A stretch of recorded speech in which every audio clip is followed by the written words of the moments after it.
Bonjour à tous et bienvenue aux 13h de la télévision du Burkina. Voici les titres.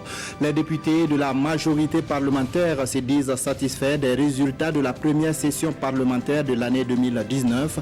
Devant la presse ce matin, ils ont aussi salué les percées de l'armée contre les terroristes et demandé une trêve sociale aux travailleurs du public. Et puis, comme il y a 75 ans, des vétérans du débarquement du 6 juin 1944 vont de nouveau traverser la Manche, mais cette fois-ci sans armes et de façon symbolique. Cette expérience exceptionnelle que vont vivre 300 survivants de la Deuxième Guerre mondiale entre dans le cadre de la commémoration du 75e anniversaire du Grand Débarquement. La majorité parlementaire juge satisfaisant le bilan de la première session de l'Assemblée nationale. 42 projets de loi ont été votés et plusieurs conventions de ratification de prêts dont le montant global est estimé à plus de 768 milliards de francs CFA ont été adoptés. Des sujets d'actualité ont également été abordés, notamment la lutte contre le terrorisme et les grèves dans l'administration publique. Des précisions avec Urbain Sommet et Ini Janine Kambiré. Le 3 juin dernier marquait la clôture de la première session ordinaire de l'année 2019 de l'Assemblée nationale. Pendant 90 jours, ce sont au total 42 projets de loi votés et plusieurs conventions de ratification adoptées. Des conventions dont le montant cumulé se chiffre à plus de 768 milliards de francs CFA. Un bilan jugé satisfaisant ressort de la conférence de presse de la majorité parlementaire. Le projet de loi portant mise en œuvre du traité sur le commerce des armes au Burkina Faso, le projet de loi portant réglementation de l'état de siège et de l'état d'urgence au Burkina Faso, le projet de loi de ratification portant développement des économies locales 2017-2020, dans cette région. Dans le cadre du contrôle de l'action gouvernementale, les parlementaires ont interpellé le gouvernement afin qu'il réponde à certaines préoccupations urgentes des populations. Le chef du gouvernement, pendant cet exercice, a fait remarquer que la situation nationale est toujours marquée par la question sécuritaire et par la fronde sociale, mais qu'en dépit de ces contraintes au plan économique, le taux de croissance est passé de 6,3% en 2017 à 6,6% en 2018, ce qui augure de bonnes perspectives pour 2019. La majorité parlementaire fait aussi une mention spéciale aux forces de défense et de sécurité pour les batailles menées sur le terrain. Les terroristes doivent savoir que c'est peine perdue, car toutes les religions du Burkina Faso ont toujours su coexister en bonne intelligence sur le même territoire et elles ne tomberont pas dans le piège de la division. Les groupes parlementaires MPP et Burkina Lim, réunis au sein de la majorité, notent qu'au-delà des votes de loi, les députés ont pris part aux sessions des parlements de la CEDEAO et du Parlement africain, avec une participation du président de l'Assemblée à des rencontres en Chine, en Arabie Saoudite et en Turquie. La réunion du comité de pilotage du processus de Rabat s'est achevée hier à Bruxelles. Des recommandations pour la mise en œuvre du plan d'action de la Valette ont été formulées. À la clôture des travaux, le Burkina, qui présidait le comité, a passé le témoin à la France. L'Hexagone entend marcher dans les pas de son prédécesseur pour un ancrage du dialogue euro-africain sur la migration et le développement. Le point avec nos envoyés spéciaux Ali Doubadini et Marguerite Douaniou. Ils sont encore des milliers les migrants qui risquent leur vie chaque année dans la mer et dans le désert pour aller chercher meilleur avenir en Europe. Certains perdront la vie chemin faisant, d'autres seront renvoyés chez eux et d'autres encore qui atteindront leur destination savent que la vie ne sera pas forcément facile pour eux. Quand les jeunes traversent et ils arrivent, ils sont confrontés au problème des papiers. Et généralement, quand la police les prend, ils les conduisent dans des centres de détention. Et dans ces centres de détention, ils vont souffrir un peu. Et c'est là que la désillusion sort de leurs yeux et ils commencent maintenant à voir la réalité en face. Cet exode clandestin est une préoccupation pour les pays de transit et de destination qui ne savent pas toujours comment gérer ces flux migratoires illégaux. Une situation qui a donné naissance en 2006 au processus de Rabat. C'est une plateforme de dialogue pour les administrations des pays d'origine, de transit et de destination le long des routes migratoires ouest-africaines. Mais qu'est-ce que ce dialogue euro-africain sur la migration et le développement a-t-il apporté comme réponse au phénomène migratoire depuis sa création? Qu'avant, nous ne nous comprenions pas. Vous savez que pour déjà résoudre une question, il faut qu'on soit au même niveau de compréhension des notions. La cause profonde de la migration, il fallait d'abord que l'Afrique et l'Europe se concertent pour arrêter les vraies causes de la migration. Et je pense que c'est ce dialogue qui a permis d'avoir aujourd'hui quelque chose de substantiel. Le Burkina Faso, qui assurait la présidence du comité de pilotage, a joué pleinement sa partition et au moment de transmettre le flambeau à la France, des défis demeurent encore à relever. La France a déjà montré son objectif qui est de la mise en œuvre de toutes les recommandations qui ont été prises sous notre mandat et dans le cadre de l'accord de Marrakech. La réunion de Bruxelles a fait l'état des lieux des activités du processus de Rabat et pris de nouveaux engagements à travers le plan d'action conjoint de la Valette revu et corrigé. L'Agence de financement et de promotion des petites et moyennes entreprises et la Fédération africaine pour l'entrepreneuriat et le développement économique apportent leur pierre dans la lutte contre le chômage des jeunes au Burkina. Elles ont lancé ce lundi à Banfora une caravane dénommée « Entreprendre à 0 francs ». Objectif, enseigner aux jeunes les connaissances et les démarches nécessaires à la réalisation et à la gestion de leur entreprise. Le point avec Lamine Karantao et Moussa Sano. Lutte contre le chômage des jeunes au Burkina, les autorités lancent ici à Banfora la caravane nationale Entreprendre à 0 francs, un nouveau concept qui entend outiller les jeunes à se prendre en charge à travers la création sans financement extérieur de leurs propres entreprises. Et le but, c'est de s'aimer donc, dans l'esprit de nos jeunes et de nos femmes donc, des régions avant d'arriver dans les capitales. Donc ce germe-là qui permettra d'entreprendre sans attendre un financement extérieur. Cela vient donc de notre expérience sur le terrain qui permet de se rendre compte au finish, après 10 années d'exercice, que le problème des PME, la première préoccupation, ce n'est pas l'accès au financement. Cette caravane nationale Entreprendre à 0 francs est une initiative conjointe de l'Agence de financement et de promotion des petites et moyennes entreprises et de la Fédération africaine pour l'entrepreneuriat et le développement économique. Qui parle d'emploi, parle de la jeunesse. L'État seul ne peut pas les employer. Donc il faut surtout employer. Et entreprendre à 0 francs, c'est la bienvenue pour permettre aux jeunes de pouvoir entreprendre leurs propres activités. Dans le domaine de l'agro-business par exemple.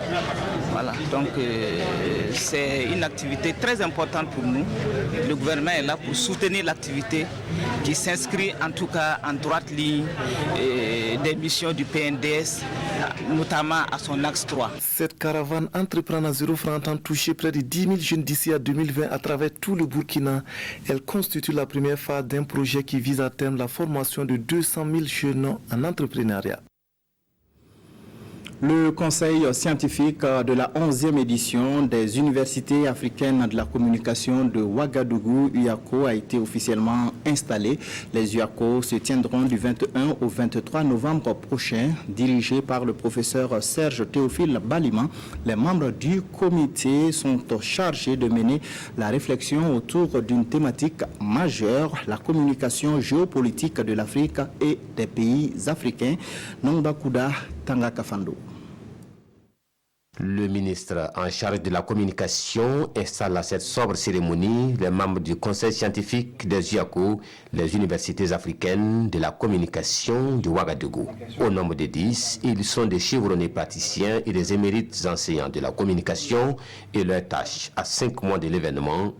C'est de réfléchir sur le thème qui porte sur la géopolitique africaine et voir dans quelle mesure la communication peut contribuer à construire une nouvelle image de l'Afrique qui est suffisamment érodée, vous le savez, par les différents fléaux qui affectent notre continent. Mais au-delà de toutes ces considérations qui sont des faits réels, il reste que l'Afrique, elle est combattante, il y a des jeunes qui se battent. Ce comité scientifique dirigé par le professeur Balima, donc, par rapport au thème et aux 3 sous-thèmes, va faire donc lancer l'appel à candidature pour que les différents universitaires d'Afrique et d'ailleurs puissent, dans le cadre de des UACO-là, faire des propositions de communication. Ils vont ensuite assurer l'agencement de ces communications-là pendant les UACO, mais également nous accompagner en tant que ministère de la Communication à ce que les recommandations et les différents éléments formulés pour améliorer les UACO puissent être pris en compte. La 11e édition des universités africaines de la communication de Ouagadougou se tient du 21 au 23 novembre prochain sous le thème « La communication géopolitique de l'Afrique et des pays africains, construire une autre image ». 3 sous-thèmes feront l'objet de panels « Communication et repositionnement des savoirs de l'Afrique », les entreprises de presse en Afrique face aux défis de la mondialisation, particularisme et particularités des médias africains.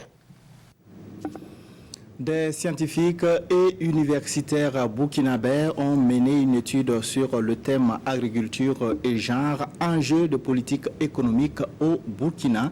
Les résultats de l'étude ont été présentés au cours d'une rencontre. Objectif, recueillir les appréciations et les observations d'autres chercheurs afin d'améliorer la qualité de l'étude. Jean Zongo, Nathalie Savadoro.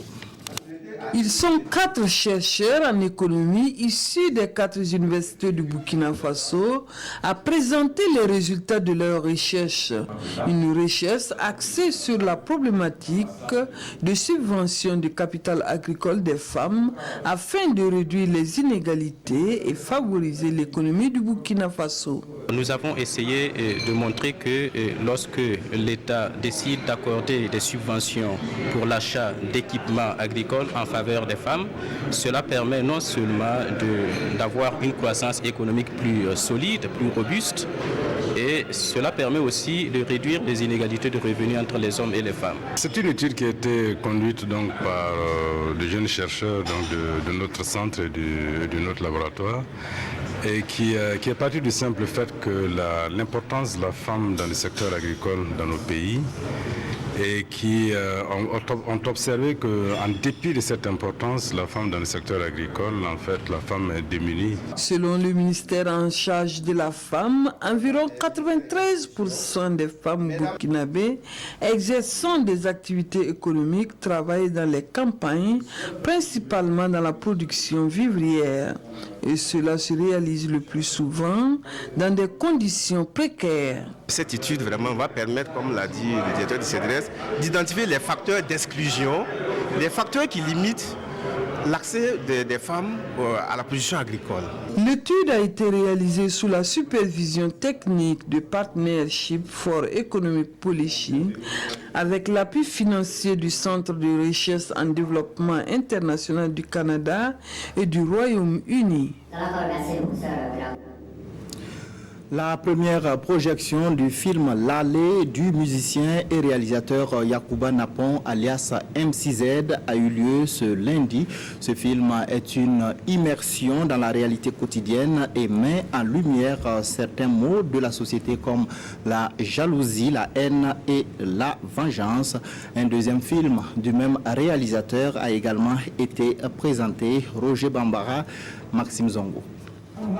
L'Allée, le voisin de Rama, est la toute nouvelle production du jeune réalisateur Yacouba Napon alias MCZ. L'amour, la jalousie, la haine, la vengeance sont les thèmes abordés dans ce film.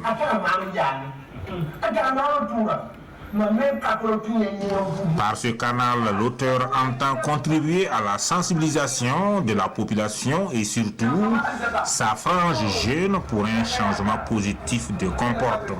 Dans ce film, on parle des leçons de vie, en fait.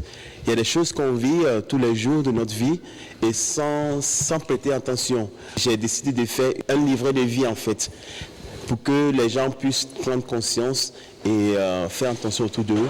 Lali, le voisin de Rama, relate la mésaventure d'un homme et son voisin.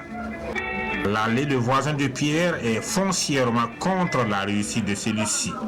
De marabout à marabout, Lali cherche donc à ruiner Pierre afin de le rendre aussi pauvre que lui.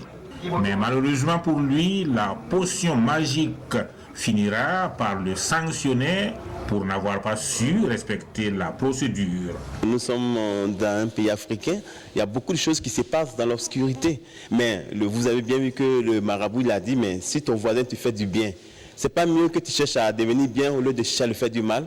On a décidé de faire Zollywood ou bien Faso Hollywood pour mettre en valeur nos producteurs, nos réalisateurs, nos comédiens. Et il y a beaucoup à faire. Au Burkina, il y a du talent. Winpanga, c'est aussi un autre film de Yacouba Napon, projeté en grande première ce lundi 3 juin à Ouagadougou. Un film qui donne une leçon de vie, comme l'indique son titre, Dieu est à la hauteur de toutes les situations. Pour commémorer le 75e anniversaire du débarquement du 6 juin 1944, 300 vétérans vont refaire le même voyage et débarquer sur les plages sur lesquelles ils s'étaient battus contre les troupes allemandes. L'anniversaire du débarquement de 1944 est officiellement célébré aujourd'hui à Portsmouth en présence de Donald Trump et de Theresa May. 75 ans plus tard, ils vont refaire le même voyage. Mais cette fois, ils ne risqueront pas leur vie. 300 vétérans du débarquement vont embarquer ce mercredi soir sur le MV Boudica et se rendre sur ces mêmes plages où ils avaient jeté toute leur force et leur courage le 6 juin 1944.